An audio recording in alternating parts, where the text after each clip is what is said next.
se ha constituido en el espacio para analizar y problematizar el trabajo social en la construcción, en la apuesta por la construcción de una sociedad más justa, más igualitaria y con respeto a los derechos humanos. Por ello, pensar la praxis del trabajo social en un contexto de las sociedades neoliberales, hoy que han emergido con mucha más fuerza en Latinoamérica, necesariamente nos interpela a una profunda reflexión respecto de la relación entre los procesos formativos, la intervención social y las actuales acciones de resistencia y lucha por la erradicación de las distintas formas de dominación, distintas formas de opresión. Nos complace, por ello, hoy día tener como panelista central en el día de la inauguración de nuestro congreso al doctor Atilio Borón, un reconocido y respetado intelectual latinoamericano, un intelectual de nuestra América, como diría José Martí. El profesor Atilio Borón es sociólogo y politólogo, doctor en ciencia política por la Universidad de Harvard. Actualmente es director del Centro de Complementación Curricular de la Facultad de Humanidades y Arte de la Universidad Nacional de Avellaneda. Fue vicerrector de la Universidad de Buenos Aires y secretario ejecutivo del Consejo Latinoamericano de Ciencias Sociales, CLACSO. Es doctor honoris causa en varias universidades, tanto de Argentina como también de Latinoamérica. Recibió el Premio Internacional José Martí de la UNESCO el año 2009 y Premio Honorífico de Ensayo Ezequiel Martínez Estrada de la Casa de las Américas en La Habana, Cuba, el año 2004. El doctor Atilio Borón tiene una extensa producción intelectual que sería mucho citar todos los textos.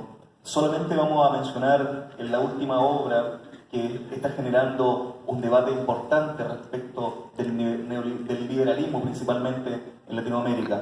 El libro El hechicero de la tribu, Mario Vargas Llosa y el liberalismo en América Latina. El doctor Atilio Borón hoy nos ofrecerá una conferencia, Las ciencias sociales ante la declinación del imperio americano, tareas urgentes en la hora actual. Daremos un espacio luego de la presentación del doctor Atilio Borón para preguntas, para las cuales vamos a contar con el apoyo de los estudiantes que van a pasar con unos papelitos para hacer las preguntas y que esta parte sea un poco más dinámica. Bueno, ya hecha la presentación, la contextualización de este congreso y la presentación principalmente de nuestro invitado, el doctor Atilio Borón, dejo con ustedes, para lo cual les pido un fuertísimo aplauso para el doctor Atilio Borón.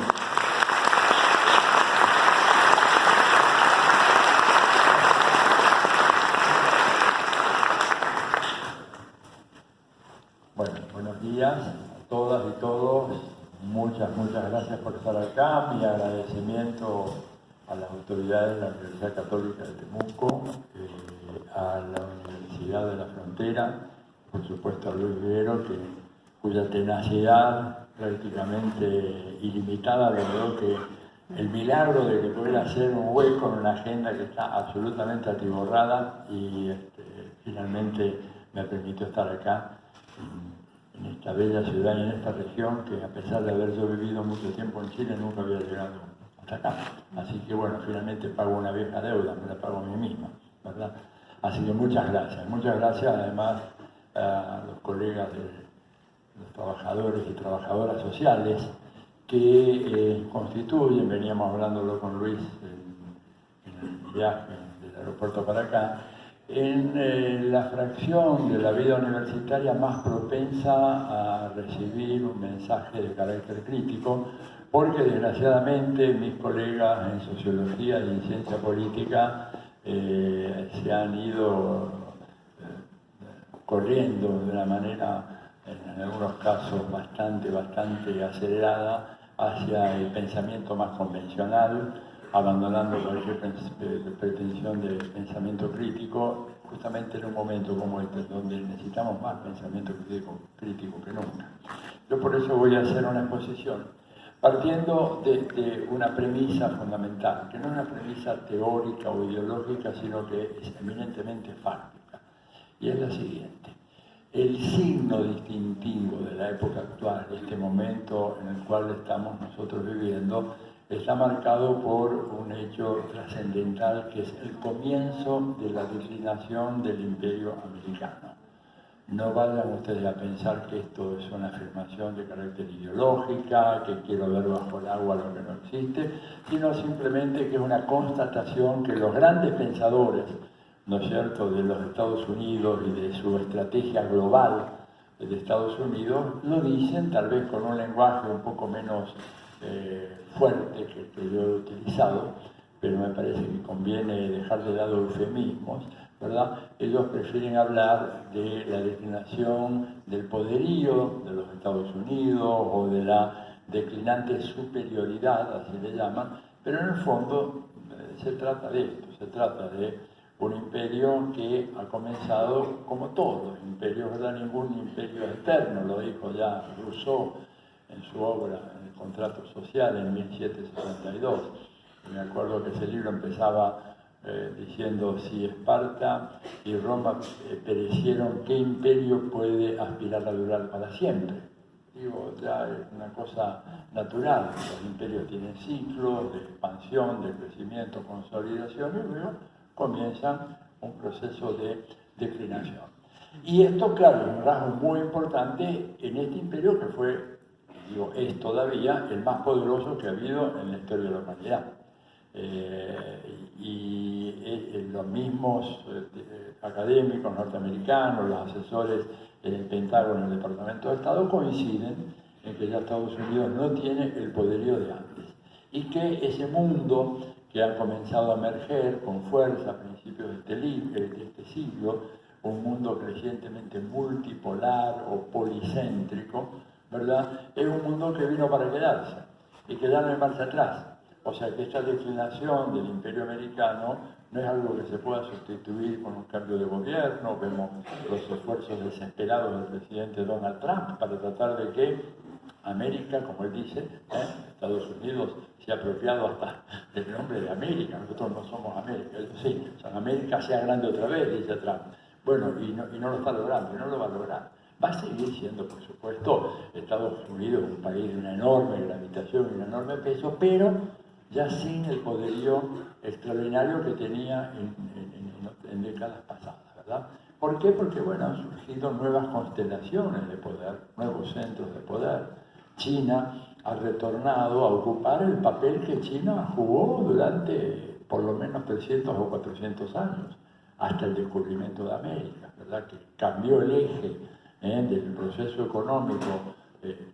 No le podemos llamar mundial, porque el mundo en esa época, sin América, era una cosa mucho más restringida, pero China era el centro de todo ese comercio, flujo comercial muy fuerte que comenzaba en Shanghái y terminaba en Venecia, ¿verdad? China fue el rector, un comerciante muy rico de Venecia, ¿no es cierto? El señor Polo manda a su hijo Marco a ver qué demonios está ocurriendo allá en el Extremo Oriente, que vienen estos productos tan elaborados, tan caros, tan sofisticados, ¿verdad? Porque quería ver qué era lo que pasaba en China, que era el referente, como hoy lo es, digamos, Wall Street, en donde vemos a nuestros empresarios y a los hijos de los empresarios ir a peregrinar a Wall Street a ver qué es lo que pasa allá. Bueno, antes mandaban a Shanghái, a Beijing, a las ciudades de China, porque China ocupaba ese papel. Y China, desgraciadamente, ¿verdad?, para ellos y para el planeta, yo creo, porque era un pueblo muy pacífico, ¿verdad?, el único pueblo que en lugar de salir a atacar y aplastar a sus enemigos con esa superioridad demográfica que tienen, ¿verdad?, construyeron una barrera para que no lo molestaran, la famosa Gran Muralla de Pekín. China, lamentablemente, cayó, sobre todo a partir de 1840, cuando Inglaterra le impuso la apertura económica a China. China era un país muy cerrado en cierto sentido, a pesar de que comerciaba mucho, pero preservaba sus prerrogativas, a partir de la famosa guerra del opio. Digo esto para que pensemos en algunas similaridades con hoy, no todo el tema del narcotráfico, la guerra a la droga hoy. Bueno, como dice Frei Beto, que es un personaje insospechado, además en una universidad católica, su nombre debe ser seguramente más respetado todavía. Frei Beto dice que que no ha sido este señor Escobar el más grande traficante de drogas del mundo, sino la reina Victoria, que fue la que impulsó la guerra del opio, que abrió el comercio del opio en China y que introdujo el narcotráfico en China, y a partir de ahí vino la descomposición moral, política y el derrumbe del imperio chino, ¿verdad? Derrumbe que duró más de 100 años. La primera guerra del opio es de 1840, la segunda viene unos 10 o 12 años más tarde, y finalmente China queda sumida en un atraso fenomenal. Hasta que viene la revolución socialista dirigida por Mao, un siglo más tarde, en 1949, se acaba de cumplir ahora 70 años del triunfo de la revolución china, y China de repente empieza a levantarse lentamente, con muchas dificultades, pero luego, en un gesto que habla de un tipo de cultura muy especial en ese pueblo, hay un replanteo de la revolución china, una reorientación de la vida económica, a partir del año 1978, de manos de un discípulo, colega, camarada de Mao, que era el señor Deng Xiaoping, un hombre, bueno, todo un liderazgo de primer nivel, ¿verdad? Cuando uno compara a esos personajes históricos, Mao, Deng, con algunas figuras, digamos, de la política latinoamericana, algunos presidentes latinoamericanos, uno no puede menos que deprimirse, empezando en mi caso de la Argentina. Bueno, Deng era un personaje extraordinariamente inteligente y dijo, esto no funciona así, tenemos que buscar otra manera, ¿no es cierto?, otra manera de organizar la vida económica. Una frase muy poco teórica, pero muy pragmática, dijo, no importa si el gato es blanco o negro, importa que cace ratones. ¿No? ¿Ven cómo se pueden hacer grandes decisiones de política económica en contextos revolucionarios, apelando muy en la tradición china, metáforas de sentido común? Porque este hombre, de una manera muy loable, hablaba para todo el mundo, que es algo que nosotros los académicos en general no hacemos. Tendemos a hablar para auditorios cerrados, el claustro, estudiantes de doctorado, postdoctorado, etc. En cambio, Deng hablaba para toda la gente, quería explicarle a los chinos que había que hacer un cambio. E hizo un cambio. Y el cambio significó que 30 años después, menos de 30 años, pues 25 años después, China ya era un actor absolutamente esencial en la economía mundial, siendo que antes no figuraba, era un actor absolutamente marginal. Y esto tomó de sorpresa a Estados Unidos. Yo estuve en más de un seminario en donde académicos norteamericanos de primer nivel, no vayan a creer que era gente así de segunda, no, eran los grandes profesores americanos, hablando de estos cambios de la economía mundial, decían, China va a ser un actor protagónico importante en la economía mundial, igual no tanto como Estados Unidos, etcétera, pero no antes del 2030. Bueno, se equivocaron en 25 años, por eso hay que tener mucho cuidado con los pronósticos, las profecías, sobre todo a tan largo plazo. Yo prefiero predecir el pasado, ¿verdad?, y no tener que hacer caer en los papelones de estos colegas que son, vuelvo a repetir, grandes profesores. China vino antes de tiempo y pateó el tablero de la economía mundial. Y hoy ya China, más allá de que todavía el Producto Bruto no sea exactamente igual al americano, hay toda una discusión técnica entre los economistas que no tiene mucho sentido si ya es el 95% del Producto Bruto americano o es un poquito más o un poquito menos. Lo cierto es que China es hoy la economía económica mundial. Nos guste o no nos guste, es el país que si le va mal a China, le va mal a todo el mundo. Cosa que antes pasaba con Estados Unidos.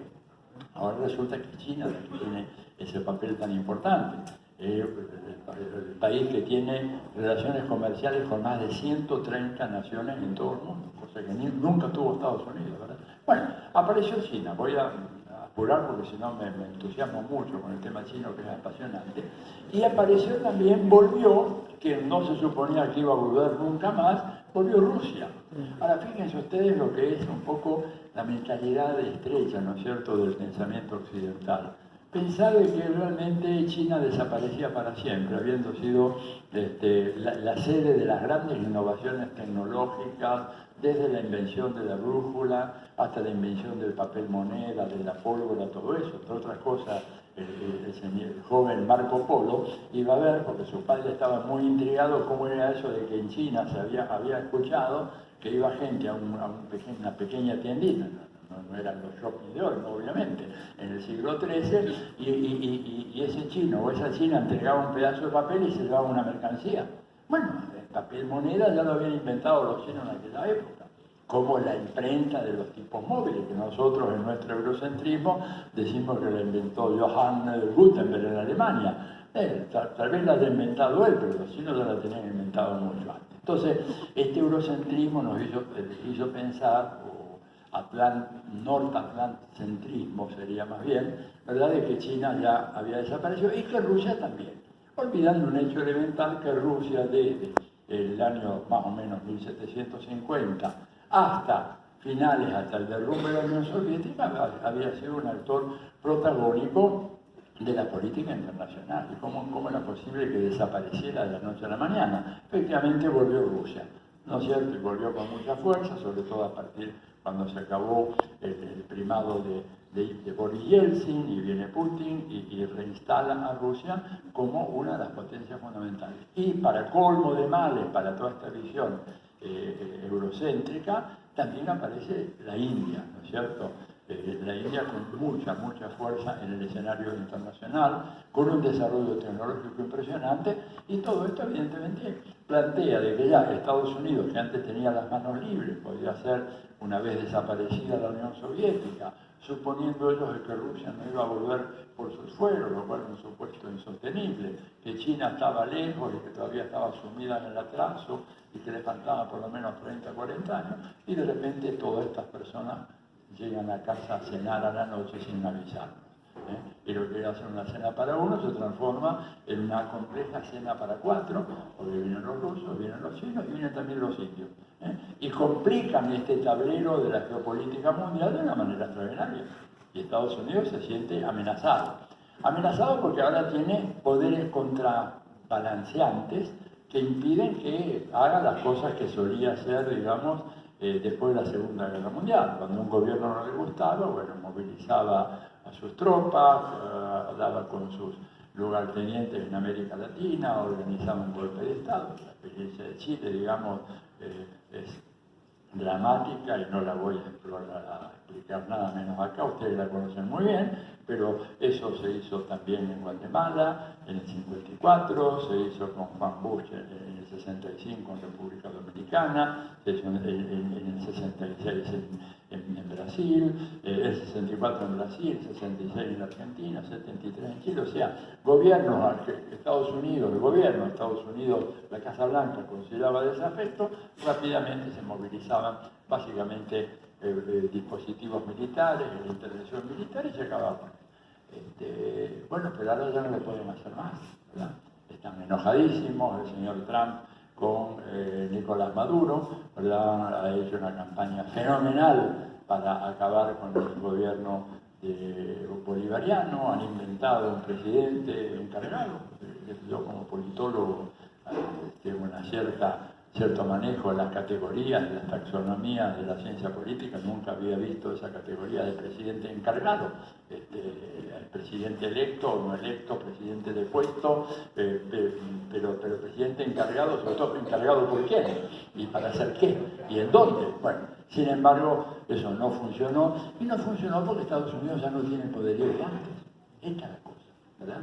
Y esto evidentemente marca un dato muy decisivo, porque en ese escenario, ¿verdad? Y estoy mirando ahora de reojo, en ese escenario evidentemente que hay un riesgo muy serio de que la reacción de Estados Unidos ante la declinación pueda ser una reacción muy violenta. Y de hecho estamos viendo cosas de manos de un presidente como Donald Trump que difícilmente ocurrían en el pasado. Es decir, siempre hubo una política muy dura en Estados Unidos en relación a los inmigrantes de México y de Centroamérica, ¿verdad? Siempre no eran recibidos con los brazos abiertos, ya todos lo saben muy bien, pero haber separado a los niños de sus familias, haber puesto a los niños en jaulas y de repente haberlos separado definitivamente de sus padres y sus madres que estaban ahí, y haberlos dejado en custodia con buenos hogares de buenos padres de los Estados Unidos que buscaban niños y que no los encontraban, es un gesto de una crueldad y una atrocidad que no habíamos visto antes.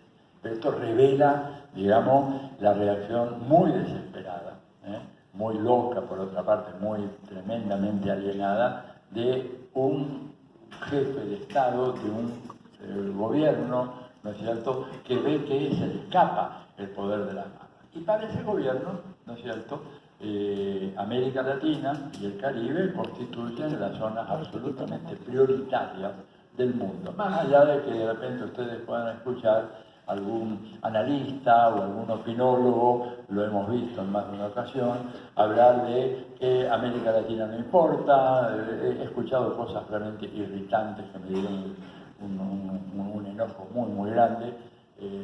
Decir, bueno, no, América Latina en realidad como región es irrelevante para Estados Unidos. Me acuerdo como si fuera hoy el que fue secretario de Estado adjunto para América Latina, en la época de Barack Obama, el primer gobierno de Barack Obama, cuando se produce la tentativa de golpe frustrado en Ecuador, en septiembre del 2010, y salió a decir, le preguntaron los periodistas, bueno, ¿qué piensa el señor Obama de esta situación tan tremenda que hay en este momento en Ecuador? Está el presidente Correa en un hospital, defendido por una guardia muy pequeña, con gente que está tiroteando el hospital. Y la respuesta fue muy soberbia, diciendo, no, Barack Obama no tiene tiempo para preocuparse de esas nimiedades. Y dijo, textualmente, dice, en realidad, para el presidente Obama, la primera preocupación a nivel mundial en este momento es Oriente Medio. En segundo lugar, él se interesa por lo que está pasando en Europa. En tercer lugar, le preocupa mucho el extremo asiático, el sudeste asiático, porque ahí está China, porque ahí está Corea del Norte, que tiene misiles nucleares, jefe de gobierno medio loco, y Corea del Sur. En cuarto lugar, le interesa el tema de Asia Meridional, porque la India, Pakistán y los mujahidines de Afganistán, etcétera, son una amenaza. En quinto lugar, África. Y luego, si tiene algo de tiempo, echa una miradita a los cables de América Latina y Ecuador.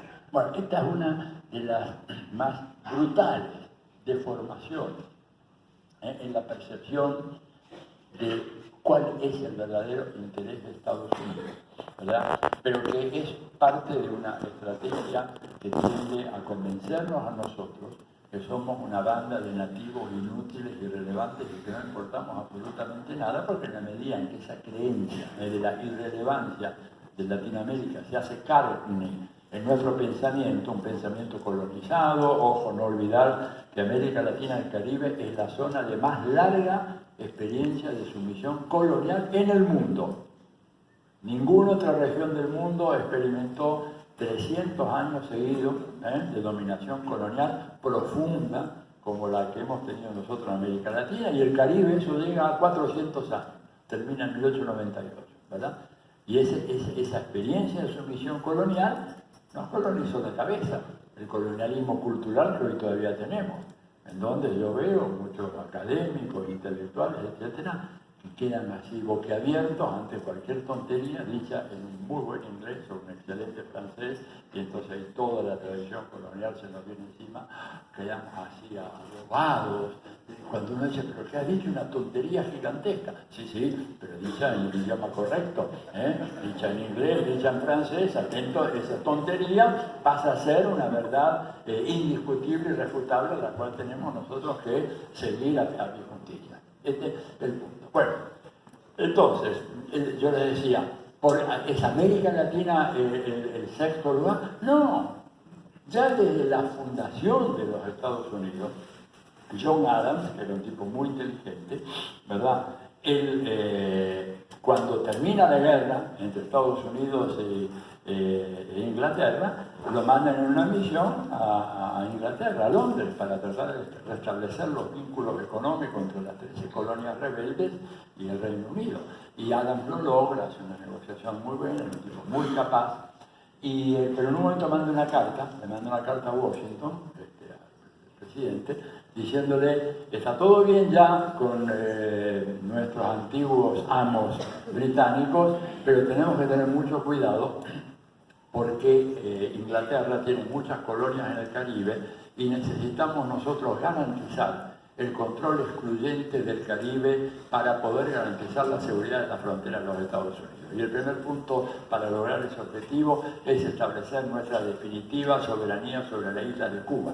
O sea, fíjense ustedes, esto es de 1783, y entonces ya John Adams estaba pensando que era decisivo establecer un control sobre el Caribe, comenzando por Cuba, lo cual hablaba de la importancia excepcional, porque en ningún momento Adams hablaba de la India, ni de Afganistán, ni de las Coreas, ni de Corea, no estaba dividida, sino hablaba de América Latina. Y por eso la doctrina Monroe es la primera doctrina de política exterior de Estados Unidos. No es por casualidad. La segunda doctrina de política exterior la elabora Estados Unidos en 1918, cuando ya estaba por terminarse la Primera Guerra Mundial, la llamada doctrina Wilson, por el presidente Woodrow Wilson, ¿verdad?, que trata de establecer un armisticio, crear la sociedad de las naciones, etc. Se le vino encima la Revolución Rusa, y esa recién fue la segunda doctrina, la primera para nosotros, ¿verdad? Por lo tanto, todo aquello que dijo este vocero del Departamento de Estado es una tontería gigantesca. Estados Unidos puede permitir muchas cosas en algunos países lejanos, ¿verdad?, pero nada en América Latina o el Caribe. Les pongo un ejemplo. Hoy en día, ustedes saben que hay una ofensiva mediática tremenda, brutal, junto con una guerra económica en contra de Venezuela, ¿verdad?, y en contra de Cuba. Y los acusan de todo. Pero no sé si saben ustedes que, aparte de China y aparte de Vietnam, que son dos países cuyos gobiernos están en manos de los respectivos partidos comunistas, hay un país que se llama Laos, que desde 1975 tiene un gobierno dirigido por una fracción comunista de carácter maoísta, ultra radical. ¿Oyeron alguna noticia de que Estados Unidos está preocupado por la violación de los derechos humanos o no, o por la falta de elecciones, o por el no pluralismo en Laos, o que no hay persecución de algún tipo o de otro? Nada. ¿Por qué no? Porque Laos está lejos, está en Asia, a ellos no les importa absolutamente nada eso. Lo mismo que Nepal, ¿verdad?, que también tiene un gobierno de izquierda radical. Pero una cosa es América Latina, otra cosa son cualquier otro país, ¿verdad? Lo que acá no es tolerado es más que tolerado, o tal vez tomado con indiferencia allá. Bueno, en todo este contexto, ¿verdad?, que quiero marcar muy fuertemente, ¿no?, se podría ilustrar con más ejemplos, pero no quiero distraerme, quiero centrarme, bueno, ¿y nosotros en la universidad qué hacemos ahora?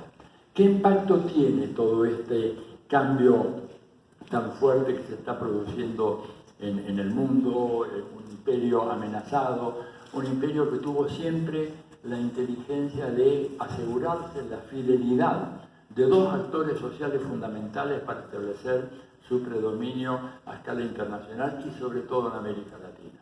Estados Unidos y su gobierno muy claramente precisaron desde la salida de la Segunda Guerra Mundial que era necesario traer a su lado por una parte, las Fuerzas Armadas de los países de América Latina, ¿verdad?, con intensos programas de formación, adiestramiento, ejercicios conjuntos y de paso venta de armas, hacemos algunos negocios, ¿no es cierto?, decían también los burócratas de la Casa Blanca, y al mismo tiempo un segundo programa muy fuerte destinado a contar con la adhesión de intelectuales, académicos, periodistas, etc.